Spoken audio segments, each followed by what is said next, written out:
They tell me it's Tuesday and that I have to believe them, that it's important for my sanity that their version of sanity is upheld and followed, that the traditions and beliefs that keep society on track and a productive collective is the norm, regardless of what I may feel otherwise.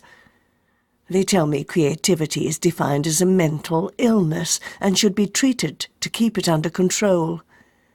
Every day their machines tell me what to believe and how to behave, and that if I don't succumb to their propaganda, I am not normal. Meanwhile, the machine works overtime to make the drugs to dumb down the many that are awakening. Over in the artificial plastic of Snowflakes Anonymous, many scream to be heard. But anyway, there I was having a coffee in the graveyard, as you do, it being one of those things you do when you're on a break. Things were quiet, so I was putting my feet up while the Ministry of Cake had gone slapping over to Snowflakes Anonymous again, and had left the gate open to be closed.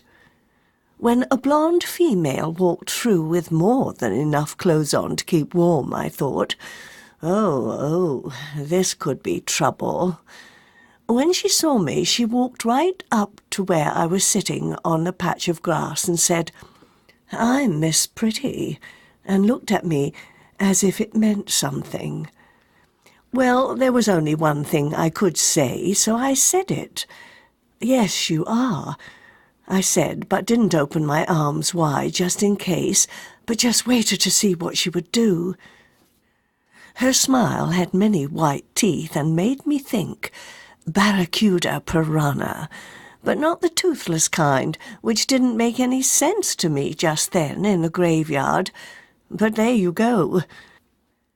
I was about to ask her if she was from Snowflakes Anonymous, when the boss came back from his slapping, pushing a wheelbarrow full of hay, and I guess that's when I realized all this was above my pay grade. So I just lay back and relaxed and let it all happen around me as it would. The boss and the blonde went off with the hay, leaving me with all the time in the world to chew a blade of grass and chat to some of the residents about their life before they'd gone and got themselves buried. When the drunken bones whisper came to town to bury the dead, he was given a shovel and told to get on with it, which he did after a couple of beers at the local pub.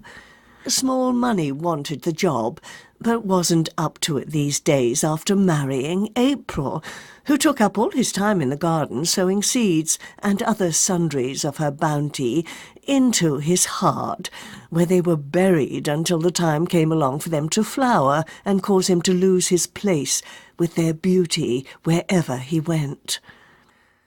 When the drunken bones whisper arrived at the gravesite with his hangers-on from the pub, he was met by a ghost from the church, which is where they hang out, and after being blessed was supposed to get on with the job of burying the empty wound, who'd passed away in his bed while watching TV. The autopsy said natural causes, but everyone knew it was from a broken heart left over from childhood. So there he was, the empty wound, lying there at journey's end, with no one to read his eulogy.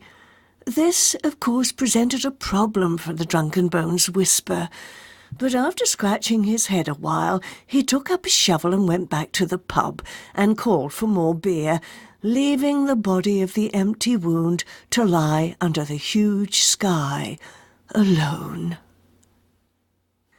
Coffee in the Graveyard, read by Linda Roper, taking from Dean Moriarty's Snowflakes Anonymous. To listen to more, click on audible.com. Look for Linda Roper and Dean Moriarty. There are lots of books out there, even more interesting than this one. Happy listening.